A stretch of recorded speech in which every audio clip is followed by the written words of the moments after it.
Live It's streamed. going, it's going live and live streamed No, it's going live. bit by bit. It's getting there, anyways. Yeah.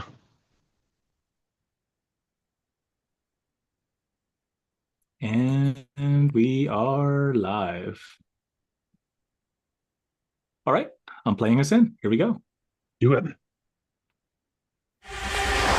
Welcome to Earl and the Idiot, the show that gives you the answers you need to take your business to the next level. With Earl Flormata, one of Vancouver's most sought-after business and marketing consultants, author of Business Engine Optimization, consultant to over 60 successful businesses, an all-around evil marketing genius with a combined total of more than $70 million worth of sales to his credit. And some idiot. Okay, here we go. Here we go, indeed. Here we go. I am extra some idiot today. I was I, Uh, I, I was getting wistful about how I used to hold up the crappy the cue card signs. saying Earl and the Yeah. Idiot, and so I go to write it, and my pen runs out of ink halfway through. So it's Earl and the Oh, it's great. scribbles on paper. Oh no.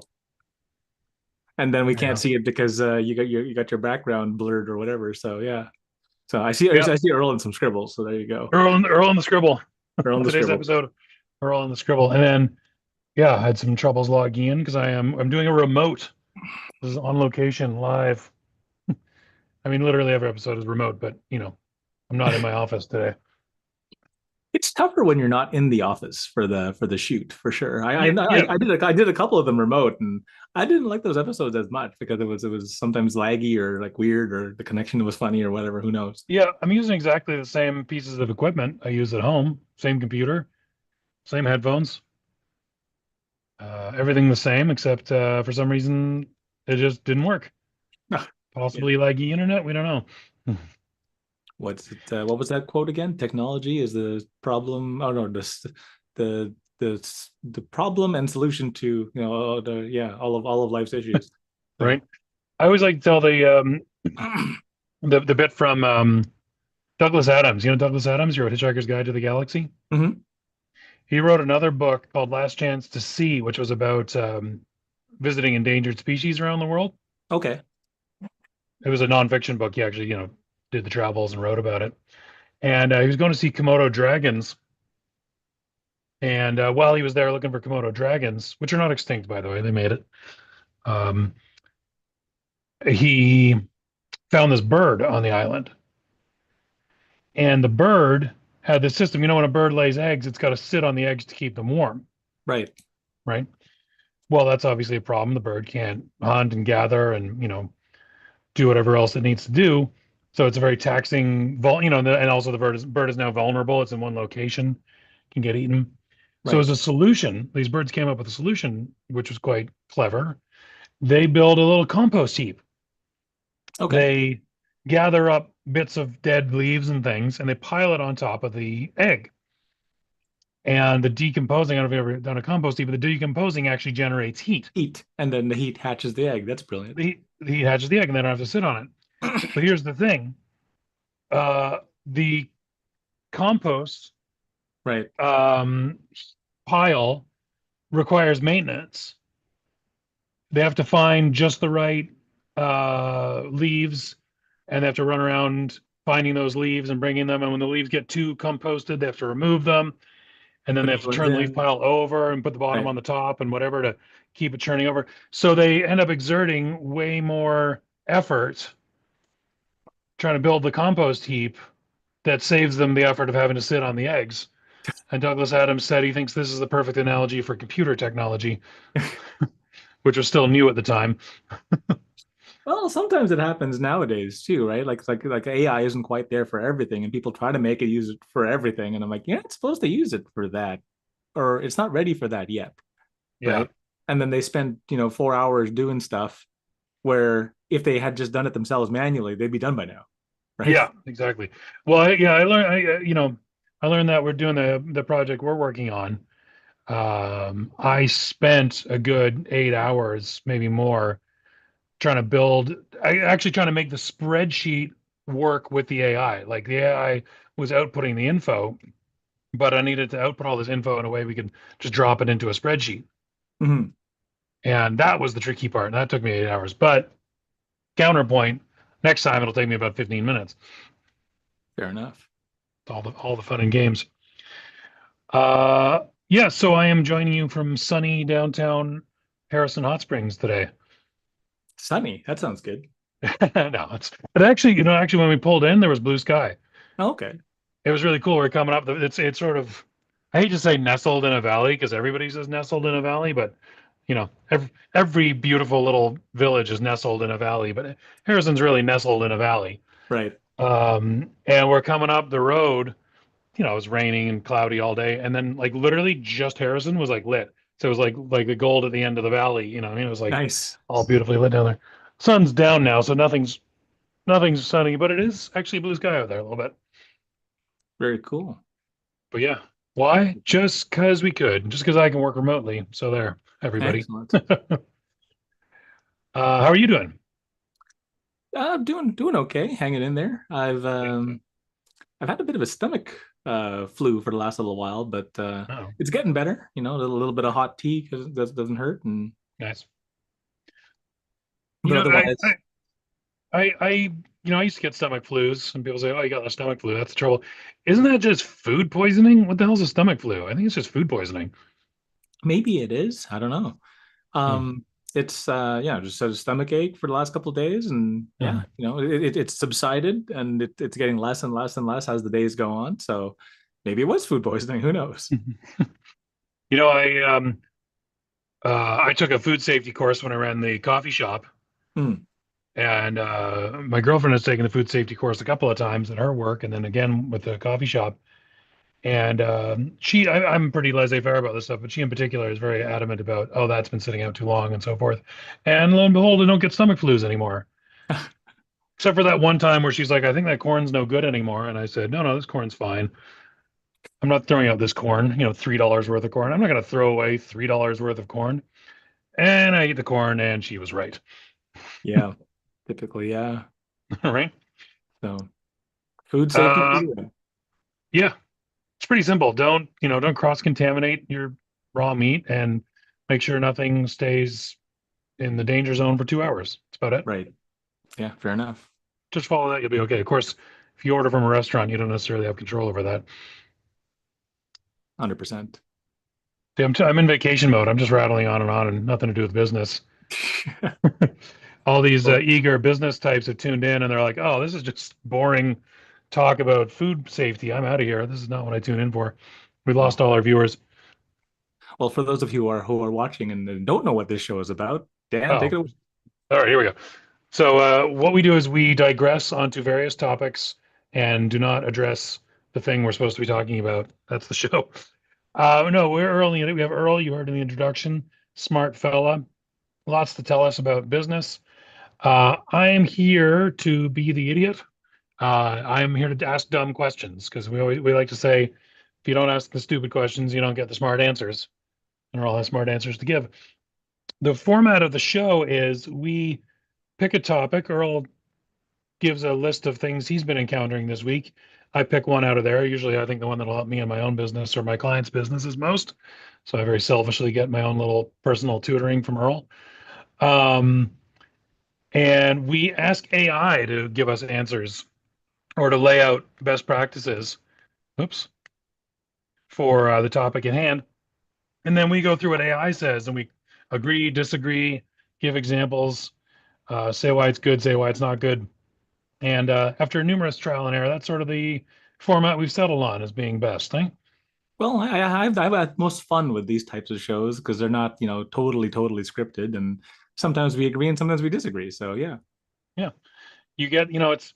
I think that's going to be a big part of the future is human filtered AI. yeah, that's a good one. Human Right? filtered AI. Human. I think. I hope we have this on an episode somewhere because I swear I said that. I was like, what's going to become important is a human certifying, like a trustworthy human certifying the information. You know what I mean? Like reputation of a person is going to become insanely important on the internet because it's got to say, it's got to come from, Earl's channel. If Earl's channel published this, you know it's good information versus, oh, I just saw some random video on the internet, could totally be fake. Yeah, So that's what's going to become important. Reputation for trustworthiness of a channel is going to be a very, very high commodity. You heard it here absolutely. first or second after I said it the first time. Well, now with AI being able to make podcasts that sound like podcasts, that's weird. Yeah, you have Right? to have someone backing it up just to make sure. But yeah, shall we Yeah. just dive right in? Just one last thing I'll say that I noticed this last week, or um, one of the earliest victims of the internet, which I don't know what's going to happen here because I don't think this is random cool videos Hmm. because now they can make them, Right, particularly the security camera footage videos. right. I've seen some AI versions of those, and yeah, who Yeah, knows now what's real? right. So now it's like you can't you just scroll and be like, here's a security camera of a the glitter bombs Yeah, I saw that one. on The the guy porch with the big cars. blue one that blew up. Yeah. So we used to have these real videos of this guy putting out glitter bombs, or if it was fake, at least it was harder to stage it because you had to hire actors and stuff. But now you see a glitter bomb exploding on somebody, or they're paint bombs, and it's fake. Yeah, There was the old people dressing in Halloween costumes. Do you see that one? yeah, I saw that one as well. Yeah, that one got me. I was like watching it. I was like, you feel it. Like this feels fake, and then you got to turn into a freaking forensic expert and go, oh, look at this in the background. That doesn't make sense. The problem is it's getting better, so it's getting harder to Yeah. to snuff them out. It's gone. That's why I say this reputation thing is going to be the most important. We we vet the content is what's going to matter. Anyway, it's too chaotic to even think about. It's so hard to pin down. Let's dive right into our topic for the day, which also involves AI. You ready? You all warmed up 25 minutes later? Go for it. Okay. Thanks for sticking with us, everybody. So we asked Earl, we asked, no, we asked Earl, we asked AI. Time for another Earl and the Idiot show. Today's topic is paid traffic and AI usage to optimize it for small business owners.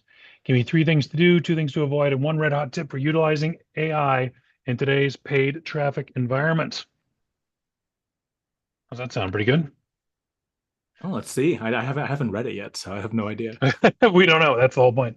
So, paid traffic, obviously, paid Google ads would be the most common. But then you've got, boosted Instagram, boosted Facebook, boosted TikTok, LinkedIn uh, ads, LinkedIn Reddit ads, ads. Yeah, there's YouTube ads, display ads, all these things. How do we merge that old subject with AI? What are three things to do? I'm curious how much of this is going to be just good best practices for paid advertising and how much of it's going to be AI specific. Let's see. Three things to do. Number one, map the customer journey before spending a dime. Use AI to analyze your data and identify where your customers actually come from, what makes them click, and why they buy. Tools like ChatGPT, Hyros. What the hell is Hyros? Hyros is a software that helps you manage paid ads. Actually, a bunch of my So colleagues you, use it. so you just get Hyros and off you go. Well, it helps use AI to spin up more ads that you never would have been able to manage as just a human. Hmm, And so it can run multiple ads at once. So when you're doing split testing, it can split test like a bajillion different things all at once that a human would probably set on fire by accident, right? So and then it would tell you which ones work, and then you could pick which ones were better. So that's why High Rose okay. works, as well as it does. Hack of the week. Just use Hyros. All right. We're getting paid affiliate links for Hyros, right? With that little ad you just gave Not them. yet, but maybe we'll figure that out. All right. Segment with a capital S. What is segment? Similar thing. More AI that does ads. All right. ChatGPT, Hyros, or Segment can cluster your audience and expose hidden behavior patterns so you stop guessing and start targeting. What do you think, Earl? There was this really cool prompt that I was taught by an influencer, and they showed it like describe your target audience, like, and then it asks the AI, what's their problem, what keeps them up at night, Hmm. what thing do they like to do but can't do well, what thing do they not do well at all, right? And so it talks about all these different things, and it pulls it all together for you on just a prompt. And so you type in, who you are, what you do, and then it rips apart your customer segment and it really kind of gets into their headspace. So yeah, mapping the customer journey before spending a dime, it's it's better with AI. So using like ChatGPT to do this kind of work Mhm. helps you get through it a little quicker, but it still helps to have, like you said, that human element because Yeah. sometimes AI doesn't put necessarily the weird connections together. So if you know there's a correlation between this thing and that thing, and nobody else knows that weird correlation, then AI is not necessarily going to understand that. So like I'll Mhm. give you an example. Back when I was in financial planning, I did joint ventures with dry cleaners. And you're thinking the question, what the hell does financial planning have to do with a dry cleaner? And Mhm. who goes to dry cleaners? People with nice clothes. People with nice clothes have money. So if you go to the dry cleaners as a financial planner, you're the only guy there, right? You're not competing with a Yeah. bunch of other financial planners because most financial planners don't think that far outside the box, right? So that's a weird connection that people not necessarily will put together. And Right. and those are the things where the human input is really important. So mapping the customer journey, yeah, it's good to use AI. Use your own noggin for a couple things, and then use the AI to extrapolate upon that, right? Yeah, I was gonna say with this sort of seems like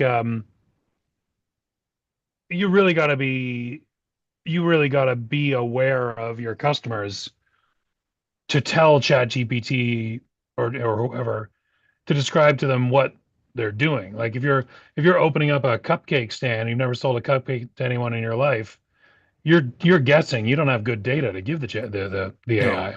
no.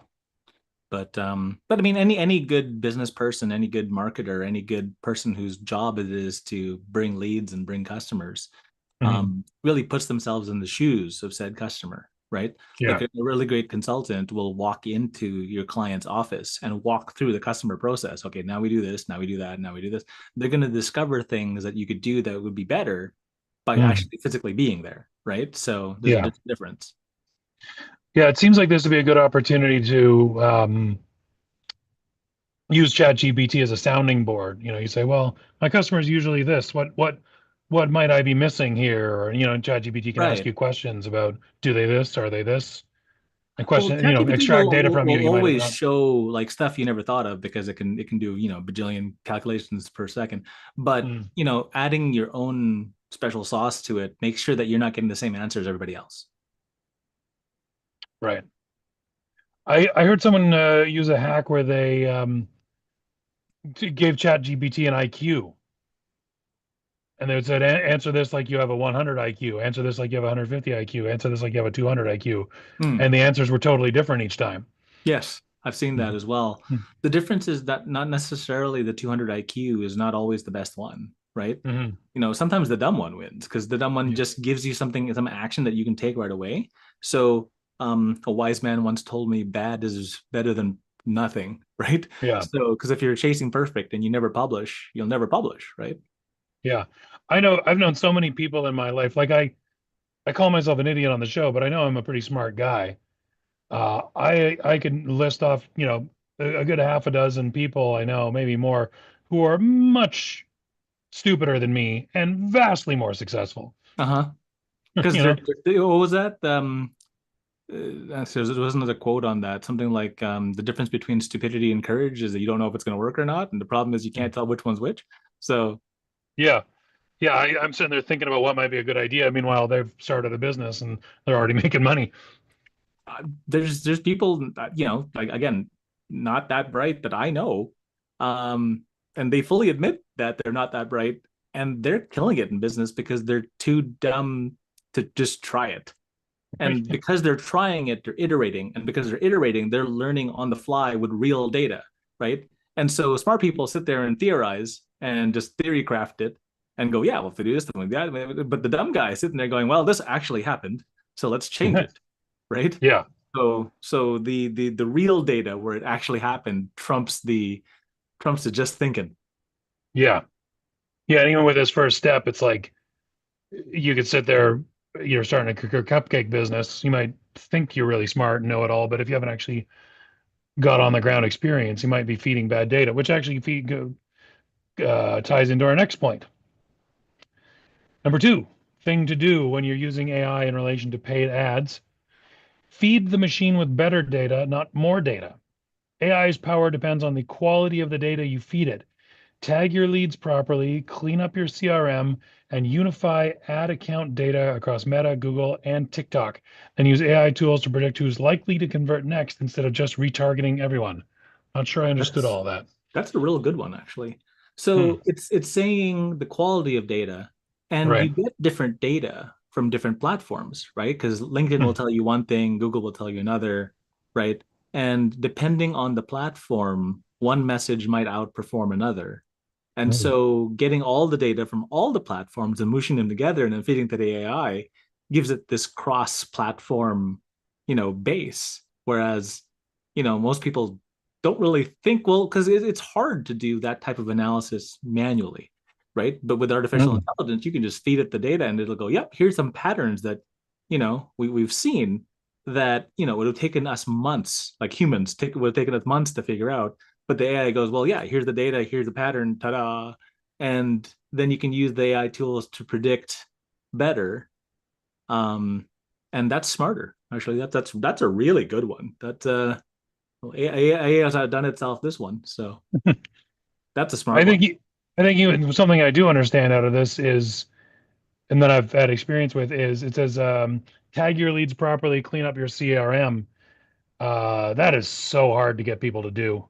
Hmm. People do not see the value of the CRM in terms of tagging. This guy's an interested, an interested inquiry. This guy's a hard no. This guy Tire was a maybe kicker, yeah. later.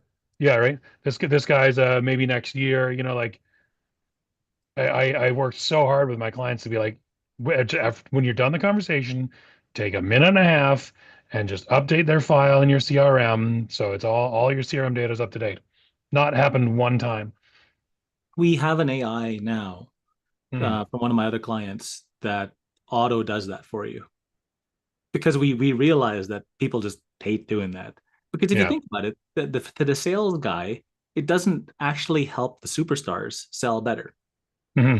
right? So the superstars, they don't do any of this stuff because they're just naturally good at sales. Hmm. And they understand these things and they know which one's the lowest hanging fruit. They know which one's the bigger deals. They just have this smell for like blood and they can find it. And the CRM actually slows them down, right? Hmm. Whereas the not so great sales guys, they use this and it gives them better chances. But they look at the champs and like the champ doesn't do this. Why do I have to do this? Right. And so the problem is that a lot of salespeople they just don't like filling in the CRM data. It's not fun, right? Like they have you do the work and then you feel like you have to do the work again. Like this sucks. And Yeah. so yeah, having an AI do it. So the AI records the call, then it takes all the notes and then throws it in and just does all the heavy lifting for you, right? So Crazy. Yeah. That's what I need. My whole thing is I don't have, the really good salesmen, they have that memory where someone's yeah. like, "Oh, I'm Chuck from so and so." They're like, "Oh, Chuck, what's going on? And your mom's still blah blah blah." They like Right, have all right. How's that your data right dog there. doing? Like, yeah, yeah. I'm Yeah. like, holy crap. Hey, you remember the guy who I'm had the dog? I'm I'm not like that. I'm like, "Who?" And they're like, "We spent 4 hours working on this proposal." I'm like, "When?" Like, Yeah. so I need the CRM to remind me. Like once I'm reminded, I'm like, "Oh yeah, yeah, that guy got it."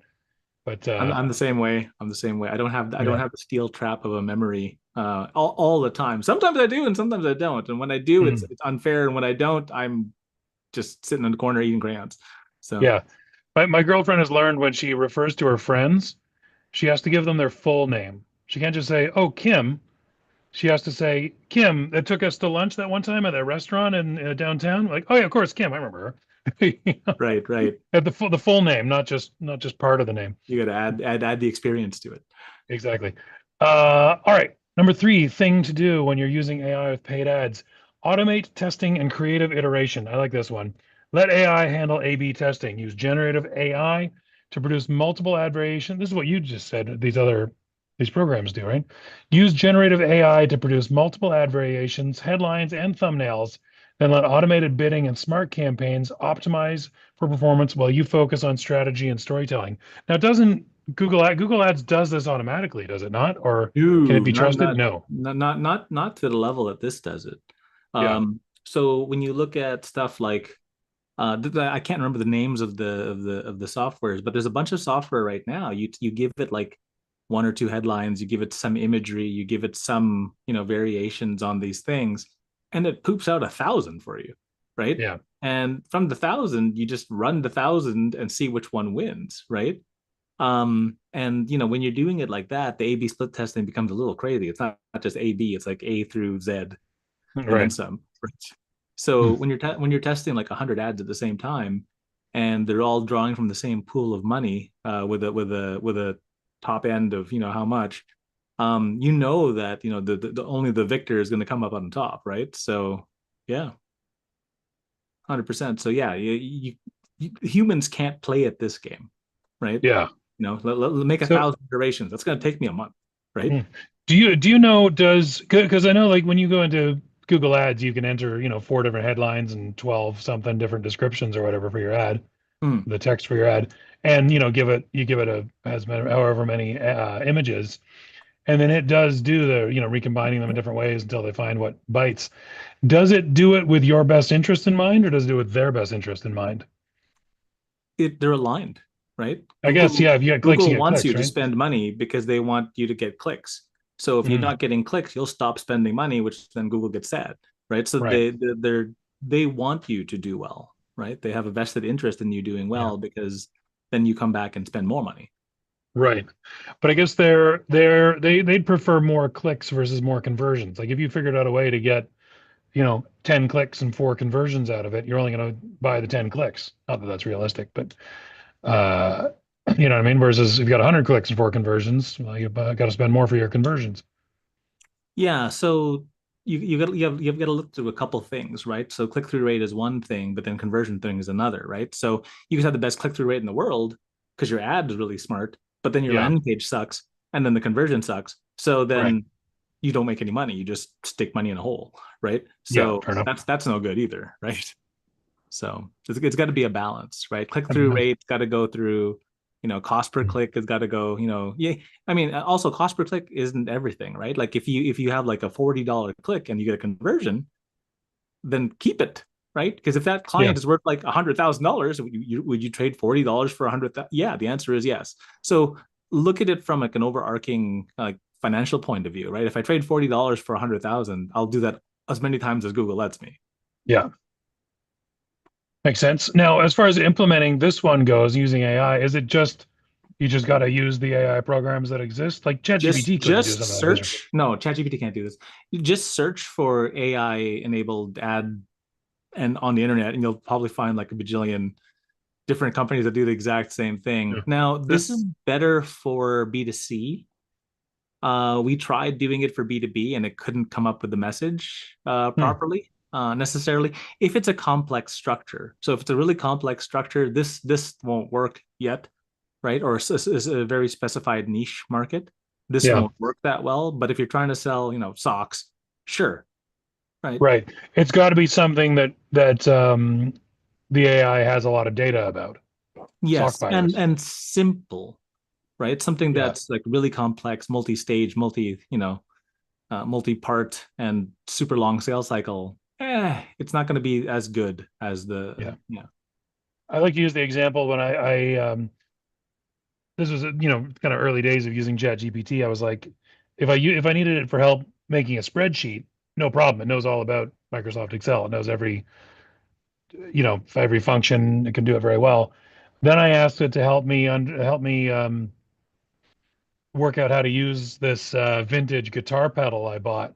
Mm, And it started making up buttons that don't exist and give me instructions that didn't work. It's like, yeah, that's a weird niche little piece of knowledge, and it's just going to make up stuff. Versus Microsoft Excel, everyone knows Microsoft Excel, so your general consumer is understandable. Whereas, steam train fitters selling to steam train operators might be a bit more niche, and right. it might not know More what it's more talking about. specific, less ample data. Yeah. Okay, well, here we go. Charging ahead. 2 things to avoid when you're trying to use AI in conjunction with paid advertising on the internet. Um, avoid set it and forget it syndrome. AI ad automation is like a Tesla on autopilot. It's amazing until it isn't. Always monitor. I feel like we could talk about that for a while. Always monitor trends, creative fatigue, and audience shifts. What does it mean by creative fatigue? Finish the sentence and then All I'll right. dive in. Let the AI drive, but keep your hands on the wheel. There you All go. right, yeah. Hmm. So creative fatigue is if you've ever seen an ad like a kabillion times, right? And after a Yeah. while, your brain just puts it on auto skip, right? The Hmm. purpose of an ad is to interrupt you and make you stop the scroll and listen. And Right. so if you've seen the ad over and over and over again, eventually it hits what's called creative fatigue, right? Hmm. So what happens is that it's like it said, AI ad automations like a Tesla on autopilot. It knows this is going to work, but the problem is humans get bored of it after a while. So if you spent like $1 million on an ad and if people were clicking on it at first and now no one's clicking on it, there's zero engagement, right? Well, then Hmm. people are sick of that ad, right? Right. So so yeah, like I said, let AI drive, but keep your hands on the wheel. You got to pay attention to the campaign and see like, hey, the campaign's falling off a cliff. Let's change it up, Hmm. right? So because it's not perfect, but I mean, it does help. It just can't do everything, right? Right. So we're not quite at the Jetsons yet, where George just pushes the button and everything just happens, right? So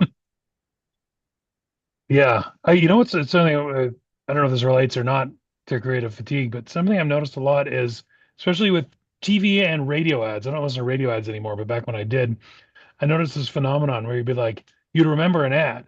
mm, You'd be like, oh, you know that ad where those two people are in their car and they backed it into a ditch and they're waiting for the tow truck to show up. They're like, oh yeah, and they're like blah blah blah. And you're like, oh, I totally remember that ad. And they're like, what was the ad for? don't remember. Don't Yeah, remember. As soon as you're like, oh, this is funny. They're stuck in a ditch. What's going on? Oh, that's hilarious. Oh, I get it. And then they're like, call blah blah insurance. Blah. And you're like, oh, it's an ad, and your brain turns off. As soon as you feel like you're being advertised to, you zone right yeah. out. So it's You pretty stop funny thinking how that. we were studying like Latin American ads, and Mm. all of Oh, them those are are just amazing. sex, right? It's just Yeah. some beautiful girl, comes out of a pool, swishes the hair back, does the whole, the hair with the water thing, and then you want coffee, buy coffee, and I'm like, what the Yeah. fuck? Have a Like, beer. how does that have to do with the girl coming out of the pool, right? And so it's always like that. So it was just funny how that works. But yeah, creative fatigue. The guy will pay attention to the pretty girl, but then he won't remember what the hell the ad was for, right? So Exactly. So yeah, so that's interesting. So you get an ad that's really killing it. Eventually, you've shown it to your entire target audience, mhm. and you got to change it up.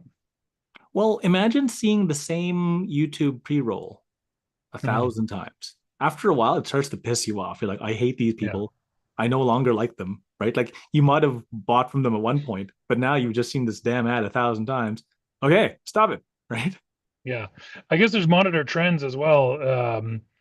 You can talk about market trends, but even just like short reel trends. Like, oh, it's the thing where the guy jumps in from the side and gets Right, you right. pay attention. You start seeing that, and you get tired of that after a while.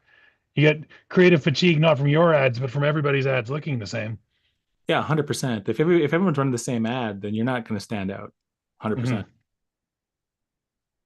All right, so don't set it and forget it. Pay attention, Yeah. or hire a marketer.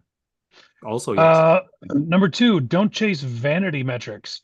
AI can help you get cheaper clicks, but cheaper clicks aren't better leads. Avoid optimizing for click-through rate or impressions. Optimize for profitable conversions. That seems like just AI or not. That's just good advice. Yeah, but the problem is that people are always using AI for one particular thing or another. They're not using it for everything, right? So Yeah. you like it said, you can optimize for CTR, you can optimize for impressions, or you can optimize for profitable. Now, I'm disagreeing with it where Mhm. you do optimize for CTR and impressions, but you pay attention to conversions, Mhm. right? Because sometimes, and this is going to sound crazy, one guy decided to completely zig where everybody else zagged. Yeah. And instead of optimizing for conversions, what he did was he just straight optimized for impressions. And this is going to Oh my sound God. crazy, but because he optimized for impressions, this brand was not well known at the time. Mm. but it became well known because he optimized for impressions, and everybody saw them everywhere, right? And so, sometimes you can zig when people zag, and it's a different play, right? So, and eventually, what happened was he optimized for profitable conversions after that, but because they all knew him and their brand and their Right. name, man, their profitable conversions went through the roof. So he did both, but he did them staggered, right? So he staggered for impressions, then he staggered for conversions, and Hmm. then my God, did it work, right? So we're all telling him he's crazy, like when he's doing this, because he's like, I got an idea. What if we did this? I'm like, those are just vanities. Like that's not going to work. And then he does it anyway. He's like, screw you guys. Well, let's see what happens. And he does it anyway. Like this is why we talk about people who are dumber than you sometimes, Right. who aren't afraid to take the risk and blow up all their money. They're like, yeah, let's see what happens. And I'm like, that's like looking at the textbook, that's crazy talk. Looking at logic, that's crazy talk. But in reality, in real life, holy crap, it worked. So Hmm. you never know. Another one was like the commonality of advertising on other people's websites was, make your ad look like it belongs to their website. So it looks like it fits in. So if their website is white and yellow, make your ad white and yellow. So it looks like it's part of the thing. And Right. some guy had decided, again, just complete zigzag. And he made like he actually found the ugliest color of green. Like he went through all the greens and found like the ugliest color of green. So it stood out like a sore freaking Scientifically thumb. proven. Yeah. And his ad went crazy and it worked like hell because it just stood out that it just drew everybody's eyes to it. You went, ew, what an ugly green, but hey, that's a really interesting button. And then they pressed it, right? Yeah. So again, it's not necessarily just the tried and true methods that work. Sometimes you got to try something weird. Yeah. But then everybody finds out that worked and everybody makes their ad that color of green and then it stops working anymore But then you get because that of creative creative fatigue. fatigue. But that's Hmm. that's that's the nature of the business, right? Like ads never end. Everyone's like, why do I have to hire an ad manager? Right? Can't I just put them on autopilot and run them forever? The answer Hmm. is creative fatigue. No, No, you creative can't. fatigue. All right. Here we go. So what is one red hot tip from AI about AI using AI? Build your own AI feedback loop. Record every campaign result, every creative test, and every audience segment into a central AI workspace, Notion, Airtable, or ChatGPT memory system. Over time, this becomes your business's private ad brain, an evolving intelligence that learns what works uniquely for you, not for everyone else. That's how you stop playing meta tuition. Oh, stop Paying meta paying. tuition? Uh, Oh, I see. Stop paying meta tuition and start graduating to profit. so this is common sense for anybody who's like a more advanced AI user, right? Hmm. So taking your own stuff, putting it into a system, and then having AI draw from that on top of AI. So not Yeah. only is AI drawing from its AI data sources, it's also drawing from your specific resources that are specific to you, right? So maybe you sell something that's more of a commodity, like dentistry, right?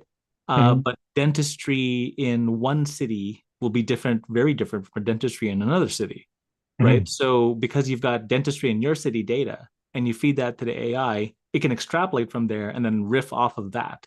So because it's interesting, because it's got your own localized data, it's going to give you better localized answers, right? So yeah, common sense. Red hot tip. I wouldn't define that as a red hot tip. I would define that as kind of common sense for people If who you are if it's a red hot tip if you have no common sense. I think most things are. also, yeah, but that's a common sense thing. Like, feed your like you spent all this money to get this data, use it. Right? Yeah, Yeah. It's your data. That's like that guy that took over that one business I think I told you about and just ignored his database of all his past customers. right. That's not going to help. Yeah. There's that famous you ever read Big League Sales Closing Techniques? No, I haven't read that one. Oh, that's a classic. That's one of the originals. And there's this, it sort of tells these almost parables. It's almost like Richest Man in Babylon kind of thing, but for sales. Okay. Gotcha, but gotcha. but they're not like ancient history. They're like modern, which was the 1950s when the book was written. Right.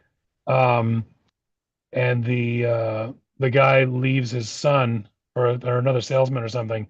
He says, "My most valuable possession," and he's like, "Plunk, a filing cabinet."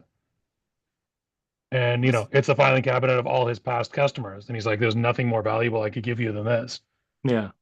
And this guy had taken meticulous records of every customer, every relationship the customer has, and cross-referenced it and all this stuff. And it's like you can make as much money as you can possibly imagine with this filing cabinet. Now we have it all. The AI can read it instead of you having to do it yourself. And then you just import it to the CRM, and then now you know the guy's dog's name again, right? Exactly. All right. So you didn't think that tip was too hot. What about you? What do you got All for right. So the hack of the week? Oh, you're right on it. hack of the week. So this one was something I just recently utilized. A group out of Australia has developed this model called Quant Plus AI, Hmm. and it just goes backwards in time and sees every ad that's ever run in your sector, which I think is crazy. So AI is really good at summarizing stuff. So it's good at finding patterns and stuff. And so this thing just rips back in time and shows every ad that's ever worked, what stopped working, and what's working now. And Hold on. I need you to define that a little bit for me. It goes in your Google Ads account, or you're talking no, about no, it all? goes in Google like everyone. How does it do that? Where's that data stored? Google has it in certain places. Facebook has it in certain places. There's information that you can spy on competitors and their ads and what's working. Hmm. So there's places that store all this data, and then these guys just rip back into it throughout all of time, and it is super not fair, right? So we did this in a particular sector, and it figured out. I mean, it sounded obvious, but it wasn't as obvious as it could have been. Which keyword would have been the champion for ads in this particular sector? And it's like, well, yeah, duh, but it doesn't say, like, they didn't give us like the why. As a gut feeling, you're like, of course this will work, but you couldn't Hmm. explain why it would work. And then this thing went in and actually showed you what was working, what ads were working, what people were clicking on. This thing tells you what to put on the ad, right? Do you put a beautiful woman on the ad, or do you put an old guy on the ad? Hmm. And it'll tell you which one has the highest everything. So it shows on click through, it shows on conversion, it shows on booking a call, on booking a meeting, and it literally gives you everything, right? So that's kind of a super duper unfair advantage. If you have the budget for it, like if you're spending, something like $5,000, $6,000, $10,000 plus a month on ads, it's more intelligent to pay for this thing and figure stuff out and have it give you like, hey, make it, this is your cheat function, make your ads do this, and they'll work. So that's my hack of the week. I did this for I'm doing this for like a handful of clients right now. A couple of clients are Yeah. using this, and it's made their ads do phenomenally well. Huh. And this is a little pricey, is it? It's 10K to use it. But if you're spending like, upwards of like 5K plus per month, you're spending $60,000 a year, spend $10,000 to save you $100,000 of data collection Hmm. that, would put you far ahead of the competition in your sector, right? And so, spending 10,000 to save 100 is a no-brainer. Yep, that's true. That's So, pretty simple. yeah. So there's my All hack of right, the week. tell me you got an affiliate link for that first.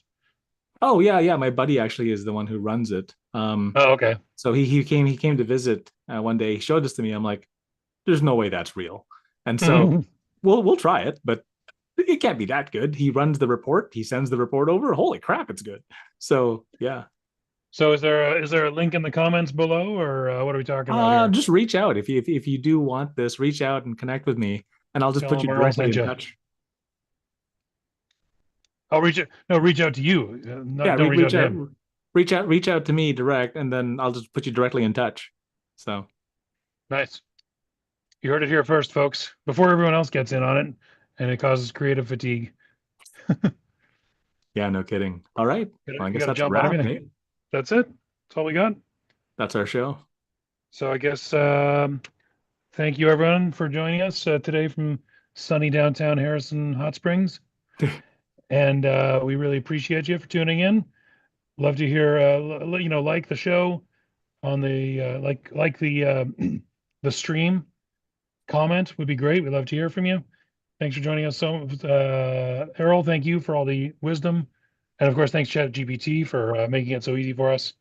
I did that out of sequence. Now I feel weird. See, you're on a different location. Everything feels weird. Fair enough. So thank you, Dan, for Ability. being my awesome co-host and asking the You're questions. welcome. So here we go. Here's the outro. Playing us out. Thanks for listening to Earl and the Idiot. We hope you learned something you can take action on this week. For more information or to contact the show, visit earlandtheidiot.com.